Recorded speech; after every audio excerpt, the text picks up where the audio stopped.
तो चलिए आज आए हैं आपके लिए फिजिक्स और केमिस्ट्री के लिए गेस क्वेश्चन लेकर। देखिए अब हमारे राइटिंग को मत देखिए, हम इसको ऐसे लिए हैं, बस आपको हम समझाते जाएंगे एक एक क्वेश्चन बाय क्वेश्चन करके। आपको तो लगता भी नहीं कि आप 1 से 2 बार वीडियो देख लें तो आपको याद हो जाएगा।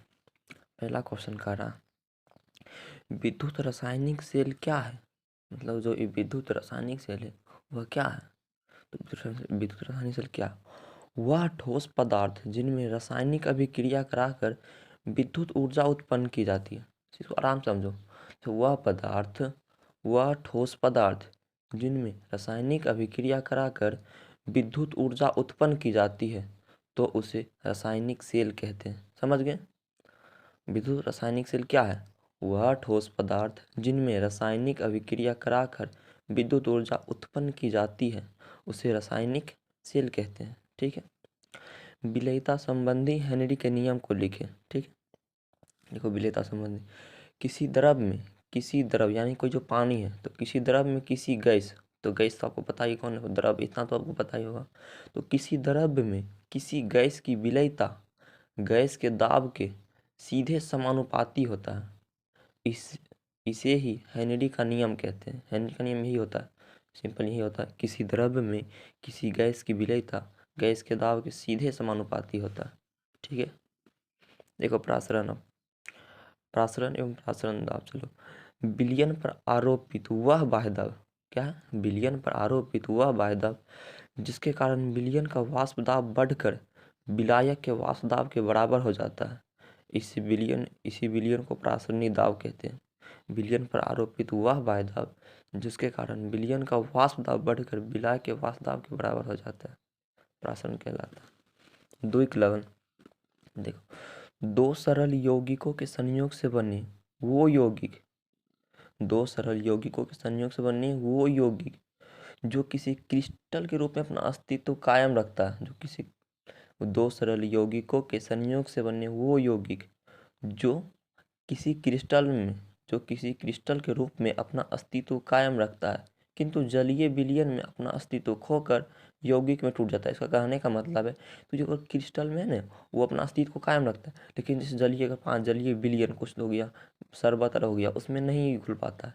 यही कहना चाहते हैं, दो सरल यौगिकों के संयोग से बने वो यौगिक जो किसी क्रिस्टल में, यानी क्रिस्टल में उसमें अपना अस्तित्व कायम रखता है, लेकिन जलीय विलयन में अपना अस्तित्व खोकर यौगिक में टूट जाता है। जो द्विक लवण और जटिल लवण में अंतर लिखने के लिए बोलेगा तो क्या है, पहले द्विक लवण 2 कॉलम बनाना, इधर द्विक लवण इधर जटिल लवण। तो द्विक लवण देखो, द्विक लवण सिर्फ ठोस अवस्था में अपना अस्तित्व कायम करता है, यहाँ भी देख लिया, और जलीय विलयन में यह नहीं होता। तो द्विक लवण सिर्फ ठोस अवस्था में अपना अस्तित्व कायम करता है। जटिल लवण ठोस अवस्था तथा विलयन दोनों में अपना अस्तित्व कायम रखता है। जटिल लवण ये विलयन भी होगा और ठोस दोनों में अपना अस्तित्व, इसे सिंपली इसमें दोनों कायम रखते हैं, लेकिन द्विक लवण नहीं। देखो इसके बाद दूसरा, इनके गुण अवयवी यौगिक के समान होते हैं। जो द्विक लवण का गुण होता है, इनका गुण जो है अवयवी यौगिक के समान होता है। ठीक है। इनके गुण अवयवी यौगिक के समान होते हैं और इनके गुण अवयवी यौगिक के भिन्न होते हैं। ठीक है। इनके अवयवी यौगिक के समान होते हैं। इसका जो गुण होगा किसके समान होगा, अवयवी यौगिक के। देखो इनका गुण जो है इनके गुण अवयवी यौगिक के समान होते हैं और इनका गुण अवयवी यौगिक के भिन्न होगा, यानी समान नहीं होगा, एक समान होगा एक नहीं होगा। और ये विलयन में अपना अस्तित्व खो देते हैं। ये जो है विलयन में अपना अस्तित्व, द्विक लवण जो है ये अपना विलयन में अपना अस्तित्व खो देते हैं, लेकिन ये जो जटिल लवण है ये अपना अस्तित्व नहीं खोते हैं विलयन में। ठीक है। वही यहाँ सिर्फ लिखा हुआ कि ये विलयन में भी अपना अस्तित्व कायम रखता है। देखो पूर्ण जितना भी क्वेश्चन है सभी गेस क्वेश्चन है, और इस क्वेश्चन को हमें तैयार करने में लगभग 1 महीना लग गया। 100 से 1.5 क्वेश्चन है, क्योंकि हम भी 12th का ये स्टूडेंट है, तो हमें नहीं लगता कि आपको जो भी हम पढ़ेंगे वही हम सिंपल आपको शेयर कर रहे हैं, इसलिए हम अपने आप को कभी धोखा नहीं दे सकते। बहुत यूट्यूबर होंगे बहुत सारे क्वेश्चन लाते, लेकिन हम बस समझा रहे हैं, और ये खुद के लिए भी कर रहे हैं ताकि हमें भी अच्छी से और समझाएं, इसलिए हम आपको समझाते हैं। ठीक है।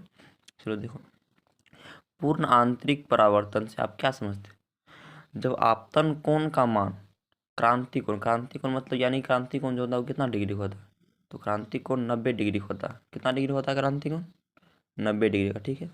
तो जब आपतन कोण से कोण बनते हैं, तो आपतन कोण, परावर्तन कोण, कोण आई बराबर कोण आर। तो वही जब आपतन कोण का मान क्रांतिक कोण से अधिक, जब आपतन कोण का मान क्रांतिक कोण से अधिक हो जाता है, ठीक है, तो उसी माध्यम में प्रकाश के अपवर्तन ना होकर, उसी माध्यम में जो प्रकाश का अपवर्तन, यानी जैसे प्रकाश जो हिल जाएगा तो अपवर्तन हो गया, और वहाँ से टकरा गया तो परावर्तन होगा। यही करा, जब आपतन कोण का मान क्रांतिक कोण से अधिक हो जाता है तथा उसी माध्यम में प्रकाश के अपवर्तन ना होकर उसी माध्यम में प्रकाश के परावर्तन हो जाता है, यही घटनापूर्ण आंतरिक परावर्तन। यही अगर आप बुक में देखिएगा, बुक में बहुत बड़ा ऐसे वैसे इतना बड़ा आपको देखिएगा, याद भी नहीं होगा, मात्र 2 नंबर के पूछेगा तो क्या बोल दीजिएगा, जो आपतन कोण का मान क्रांतिक कोण से अधिक हो गया तो उसी माध्यम में प्रकाश का अपवर्तन ना होकर परावर्तन हो जाता है, क्योंकि प्रकाश वहाँ रिफ्लेक्ट करता है परावर्तन में, और अपवर्तन में हिल जाता है प्रकाश।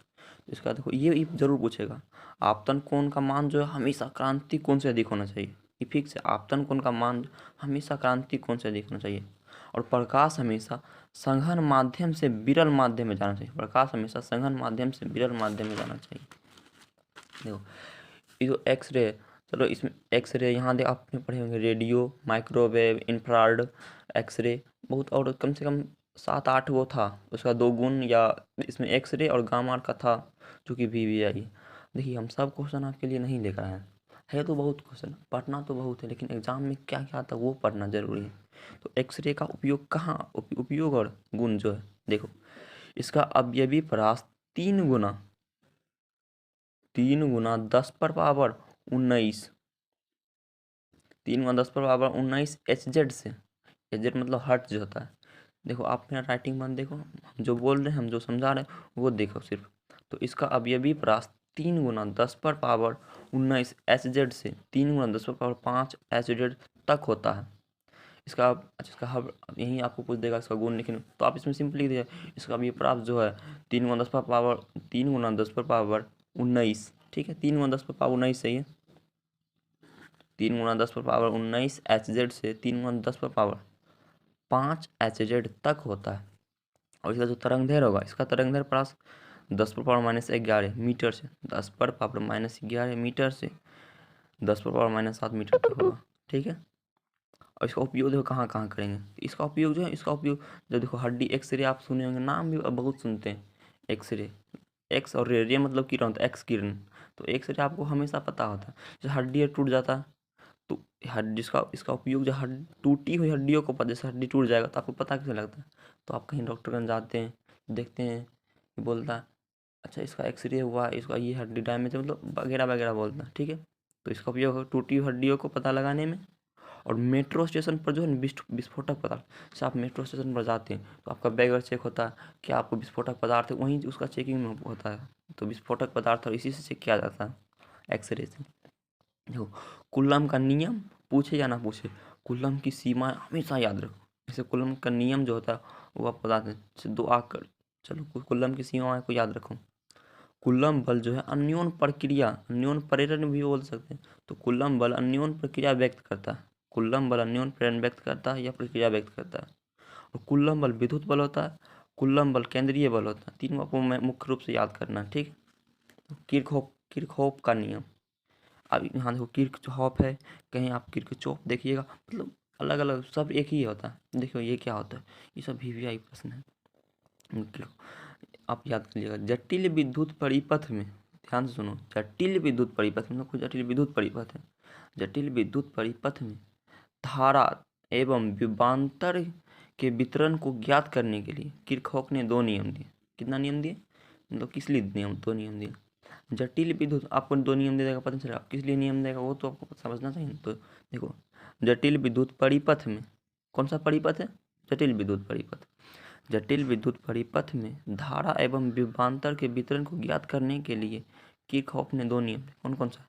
तो पहला नियम है, चालक के किसी जाल में किसी बिंदु पर मिलने वाली, चालक के किसी जाल में किसी बिंदु पर मिलने वाली विद्युत धारा का बीजीय योग जो है वो शून्य होता है, बीजीय योग शून्य होता है, ठीक है, बीजीय योग शून्य के बराबर होता है। तो चालक के किसी जाल में किसी बिंदु पर मिलने वाली विद्युत धारा का बीजीय योग कैसा होता है, शून्य होता है, ठीक है।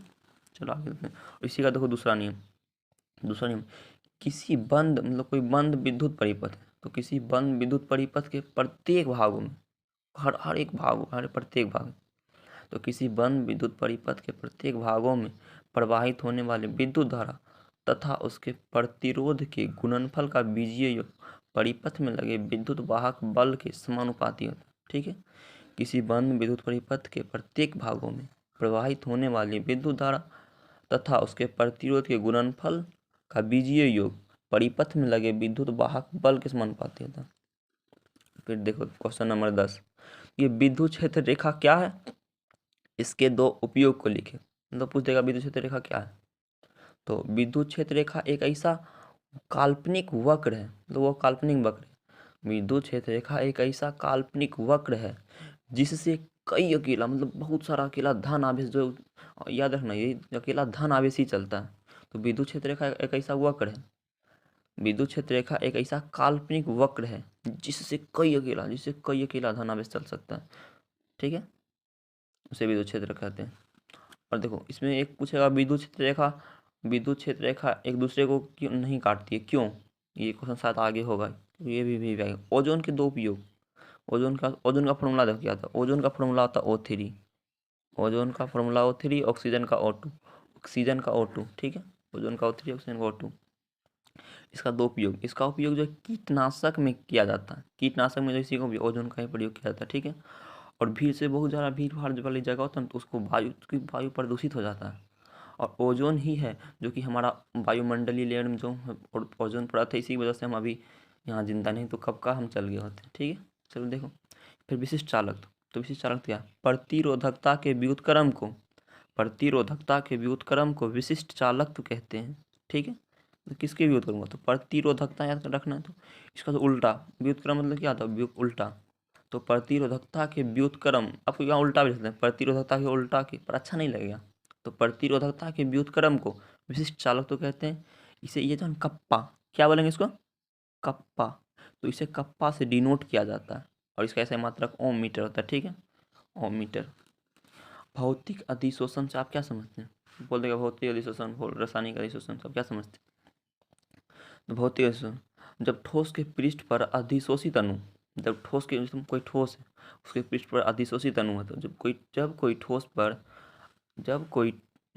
ठोस के पृष्ठ पर अधिशोषित अणु कमजोर बलों द्वारा चिपके रहते हैं, कैसा बल द्वारा चिपके रहते हैं, तो कमजोर याद रखना है, क्योंकि भौतिक अधिशोषण बोलेगा कमजोर लिखना। ठीक है, तो जब ठोस के पृष्ठ पर अधिशोषित अणु कमजोर बलों द्वारा, कैसा बल दिया, कमजोर बलों द्वारा चिपके रहते हैं। ठीक है, इसे ही भौतिक अधिशोषण कहते हैं। अगर यहाँ मजबूत बल द्वारा चिपके रहेगा तो रासायनिक अधिशोषण, और कमजोर है तो भौतिक। चलो देखो ये आ ही गया रासायनिक अधिशोषण।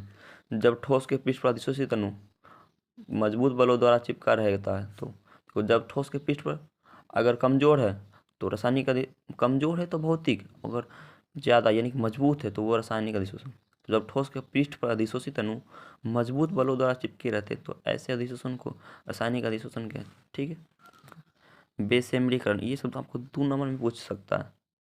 इसमें अशुद्ध धातुओं को पिघलाकर, पहले इसमें हम क्या करते हैं, धातु और अयस्क हो गया उसका, वो आप लोग तत्वों के निष्कर्षण में पढ़े होंगे। ठीक है, तो बेसैमरी विधि क्या होता है, इसमें अशुद्ध धातुओं को पिघलाकर द्रव में हवा का झोंका प्रवाहित किया जाता है। कहाँ, तो द्रव में, यानी कि द्रव से पानी कोई लिक्विड पदार्थ हो गया, तो इसमें अशुद्ध धातुओं को पिघलाकर द्रव में हवा का झोंका प्रवाहित किया जाता है। प्रवाहित करने पर अशुद्धियाँ जो, यानी कि अशुद्धियाँ सल्फर कार्बन ऑक्सीकृत होकर बाहर निकल जाता है। ठीक है, तथा ढलवा लोहा और पिटवा लोहा, तो ढलवा लोहा और पिटवा पता, जो पिटवा लोहा जो पीट को बनाता है, तो ढलवा लोहा और पिटवा लोहा का भी इसी विधि से शुद्ध किया जाता है। ठीक है, एक बार रिपीट करते हैं, इसमें अशुद्ध धातुओं को पिघलाकर द्रव में हवा का झोंका प्रवाहित किया जाता है। अशुद्धियाँ सल्फर कार्बन ऑक्सीकृत होकर बाहर निकल जाती है, तथा ढलवा लोहा और पिटवा लोहा को भी इसी विधि से शुद्ध किया जाता है। ये देखो रासायनिक, इसका जो अंतर पूछ सकता है, भौतिक अधिशोषण और रासायनिक अधिशोषण। देखो इसमें कुछ नहीं करना, इसमें सिंपल है, भौतिक अधिशोषण। इसमें अधिशोषण की ऊष्मा 20 से 40 केजी मोल प्रति लीटर होता है। इसमें क्या होता है 20 से 40, ठीक है। भौतिक अधिशोषण, इसमें इसमें अधिशोषण की ऊष्मा 20 से 40 केजी मोल प्रति लीटर होता है। रासायनिक अधिशोषण, इसमें ऊष्मा 40 से 400, इसमें 20 से 40, इसमें 40 से 400 केजी मोल प्रति होता है, ठीक है।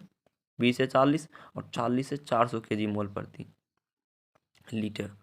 यह उत्क्रमणीय होता है, ये ऑब्जेक्टिव पूछ जाएगा। भौतिक अधिशोषण क्या होता है, उत्क्रमणीय। रासायनिक अधिशोषण क्या होता है, अनुत्क्रमणीय। यहाँ देखो अगर आप थ्योरी पढ़े हो तो ऑब्जेक्टिव भी यहाँ आपको क्लियर होगा, ठीक है। यह उत्क्रमणीय होता है और यह अनुत्क्रमणीय होता है। देखो तीसरा, दाब बढ़ने पर अधिशोषण वृद्धि का वेग बढ़ जाता है। जैसे दाब बढ़ेगा, ताप दाब प्रभावी सब पढ़े होंगे।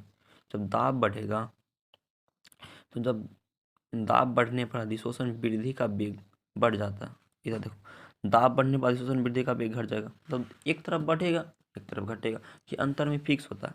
जैसे अब दाब बढ़ने पर अधिशोषण वृद्धि का वेग बढ़ जाता है तो इसमें घट जाएगा, दाब बढ़ने पर अधिशोषण बढ़ेगा इसमें घटेगा।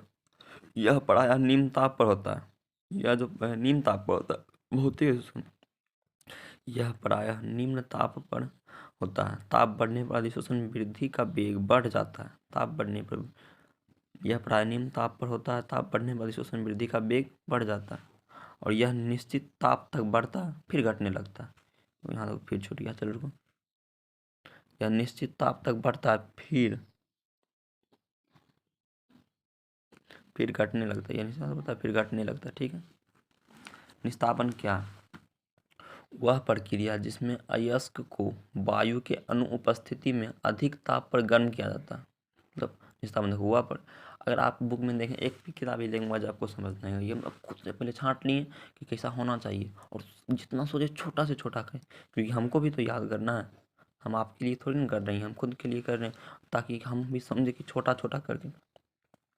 वह प्रक्रिया जिसमें अयस्क को वायु की अनुपस्थिति, उपस्थिति नहीं बल्कि अनुपस्थिति, निस्तापन में अनुपस्थिति, वह प्रक्रिया जिसमें अयस्क को वायु के अनुपस्थिति में अधिक ताप पर गर्म किया जाता है, जिससे अयस्क धातु में परिवर्तित हो जाता है, यही निस्तापन कहलाता है। अभी आगे अगर बुक में देखते तो यहाँ से यहाँ तक, वह प्रक्रिया जिसमें अयस्क को वायु के अनुपस्थिति में अधिक ताप पर गर्म किया जाता है, जिससे अयस्क धातु में परिवर्तित हो जाता है, ठीक है। वह प्रक्रिया जिसमें अयस्क को वायु के अनुपस्थिति में, उपस्थिति नहीं, वह प्रक्रिया जिसमें अयस्क को वायु के अनुपस्थिति में अधिक ताप पर गर्म किया जाता है, जिससे अयस्क धातु में परिवर्तित हो जाता है, ठीक है।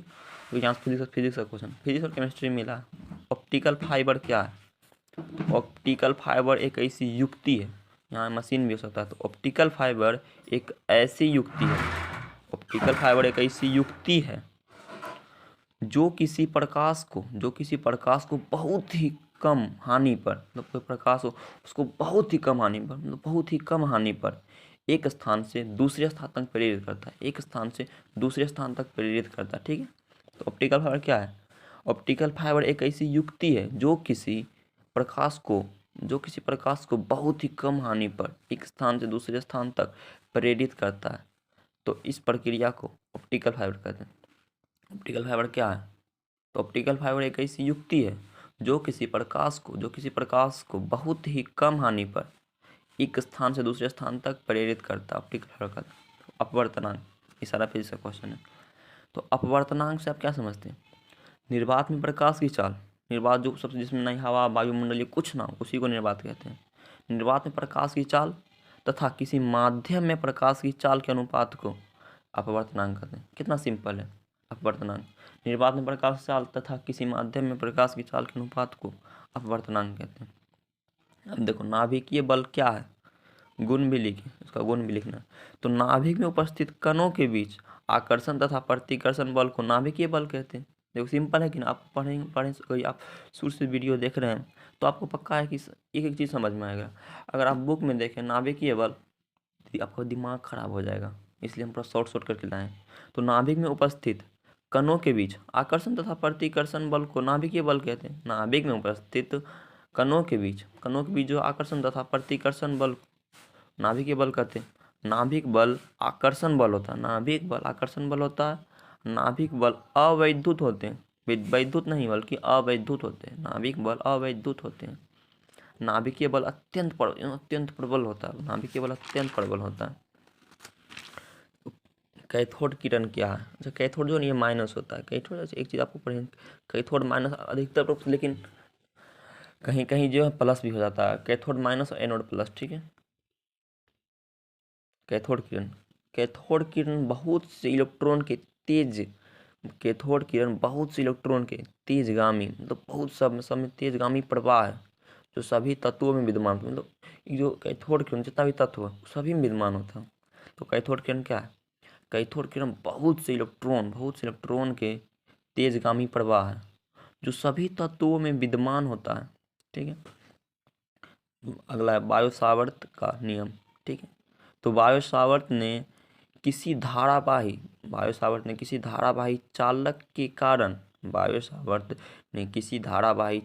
कारण, उत्पन्न चुंबकीय क्षेत्र के, बायो सावर्त ने, मतलब बायो सावर्त एक वैज्ञानिक जो दिया था, बायो सावर्त का लाप्लास नियम है, तो वो बड़ा बड़ा थ्योरी है।